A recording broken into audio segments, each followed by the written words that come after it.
Malam itu langit hitam pekat tanpa cahaya bulan. Hanya suara mesin mobil dan desiran angin yang menemani perjalanan panjang. Dua wanita muda, Rani dan Maya.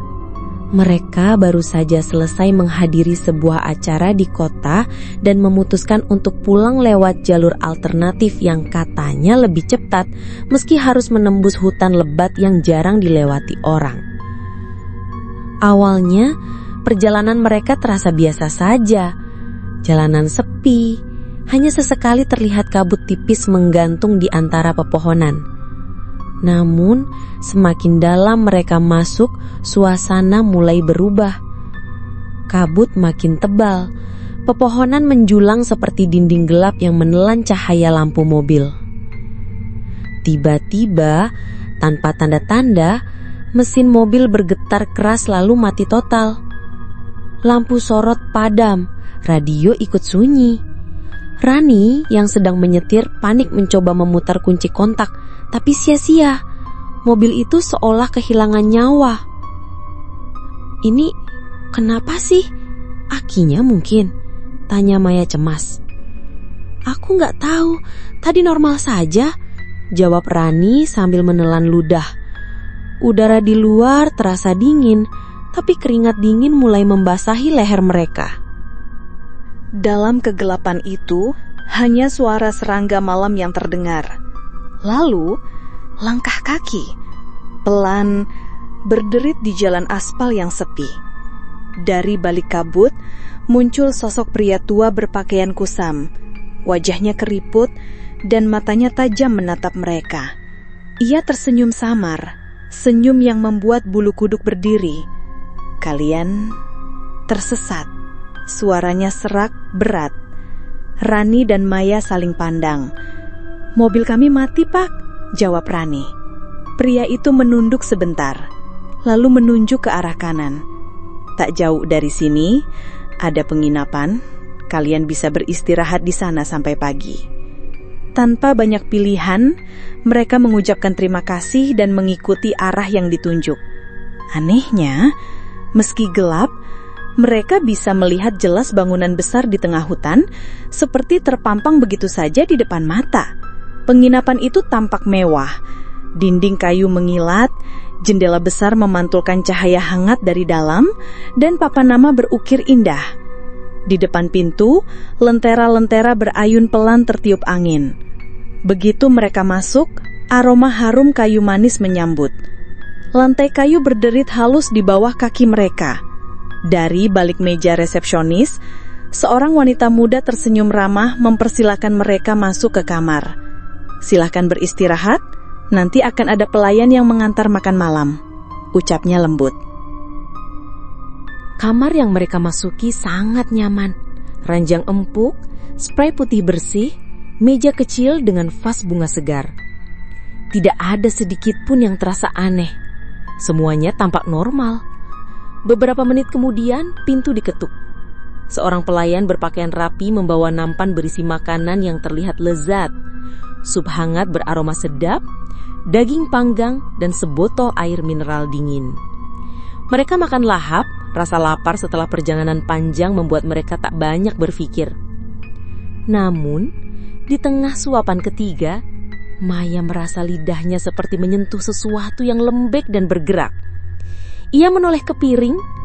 Daging itu kini penuh belatung putih yang menggeliat. Sup yang tadi wangi kini mengeluarkan bau busuk menyengat, dan di dalamnya terapung serangga mati. Air mineral yang mereka teguk berubah menjadi lumpur kental yang pahit di mulut.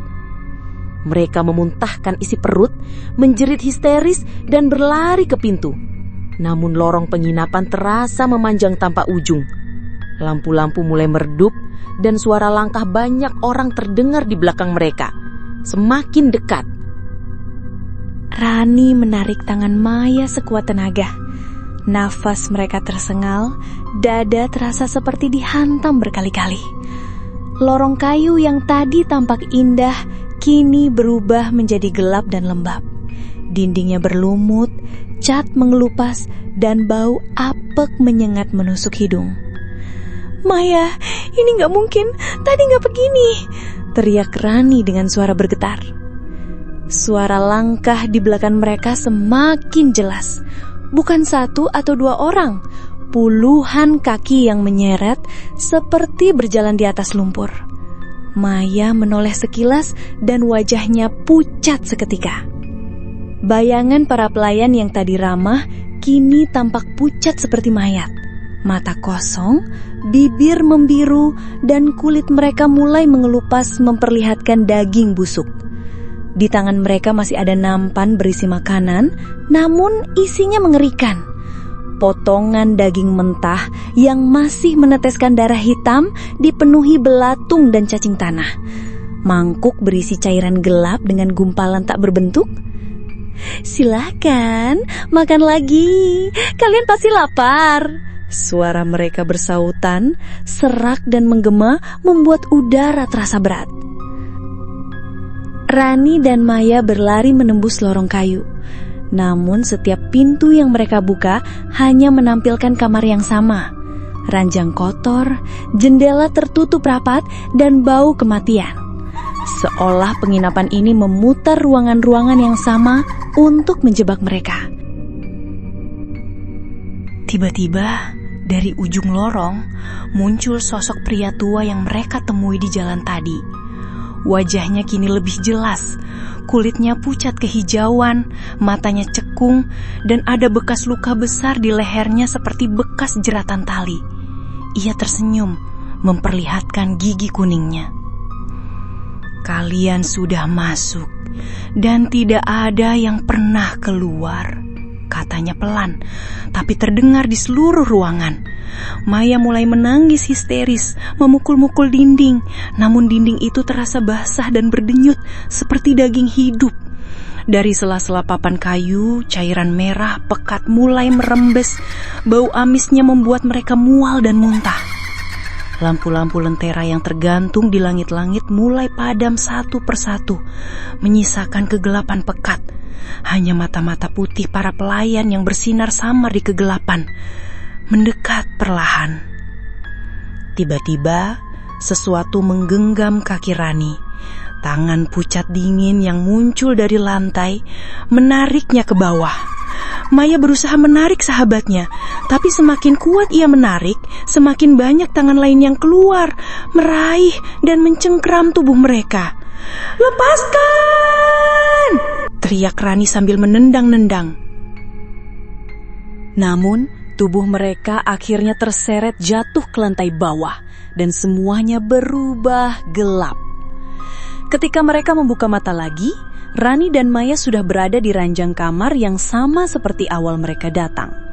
Makanan di meja terlihat kembali rapi dan lezat, seolah kejadian mengerikan tadi tidak pernah terjadi. Tapi tubuh mereka lemas, kepala berputar dan perut terasa mual. Dari luar kamar, suara langkah itu kembali terdengar, semakin dekat. Pintu kamar terbuka perlahan. Rani dan Maya mematung di atas ranjang, tak berani bergerak. Dari celah pintu, muncullah seorang pelayan wanita. Wajahnya cantik, namun kulitnya pucat seperti arwah dan matanya hitam legam tanpa pupil. "Sudah pagi, waktunya sarapan," ucapnya sambil meletakkan nampan di meja. Senyumnya kaku seolah wajahnya dipaksa tersenyum oleh sesuatu yang tak terlihat. Maya menoleh ke arah jendela berharap melihat cahaya matahari. Tapi yang tampak hanyalah hutan gelap dengan kabut pekat, tidak ada tanda-tanda pagi. Jantungnya mulai berdetak cepat. Ia berbisik pada Rani, "Kita harus kabur, sekarang!" Mereka menunggu sampai pelayan itu keluar, lalu berlari keluar kamar. Anehnya, kali ini pintu depan terbuka lebar. Tanpa pikir panjang, mereka menerobos kabut, melewati gerbang penginapan, dan berlari sejauh mungkin di jalan setapak hutan itu. Suara-suara aneh terdengar dari belakang. Tertawa pelan, lalu melengking. Bisikan-bisikan yang memanggil nama mereka, dan derap langkah yang seolah mengikuti, tapi tak pernah terlihat jelas. Setelah entah berapa lama, mereka mendengar suara mesin motor dari kejauhan. 2 orang warga setempat muncul, terkejut melihat Rani dan Maya yang tampak lusuh, lemas, dan tubuhnya kotor penuh lumpur.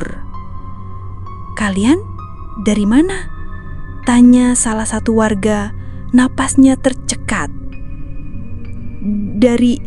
Dari penginapan di hutan," jawab Rani terbata. Kedua warga itu saling pandang dengan wajah pucat dan bingung. Tapi, maaf Mbak, di sini tidak ada penginapan.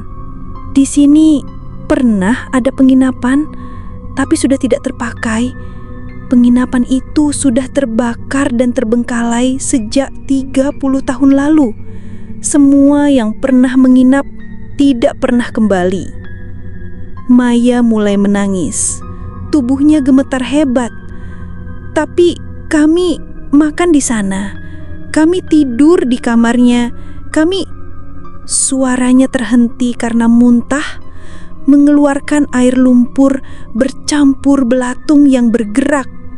Warga itu menjerit ketakutan. Lalu mereka dibawa ke rumah warga terdekat. Tubuh mereka demam tinggi, mata merah seperti habis menangis semalaman.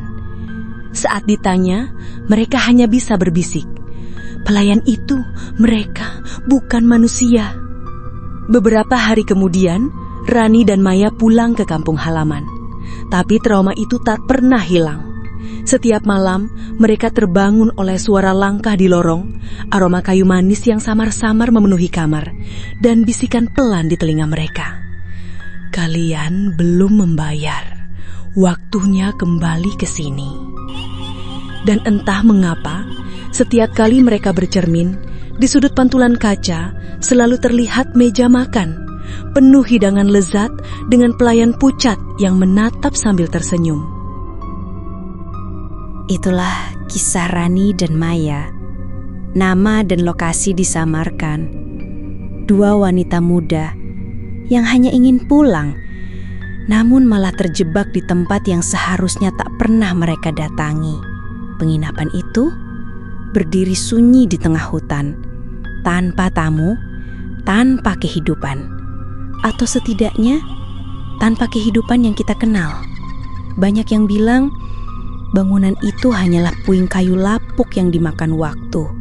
Tapi untuk mereka yang masuk tanpa sengaja, dindingnya kembali kokoh, lampu-lampunya menyala, dan pelayan-pelayan akan menyambut dengan senyum hangat. Hanya saja, senyum itu bukan untuk menyenangkan hati, melainkan untuk menyesatkan jiwa. Setelah malam itu, Rani dan Maya pulang dengan luka yang tak terlihat. Tidur mereka selalu diiringi suara langkah di lorong, aroma kayu manis yang samar, dan kadang suara ketukan di pintu kamar di tengah malam. Mereka tak pernah membuka pintu, karena mereka tahu di luar sana pelayan itu masih menunggu.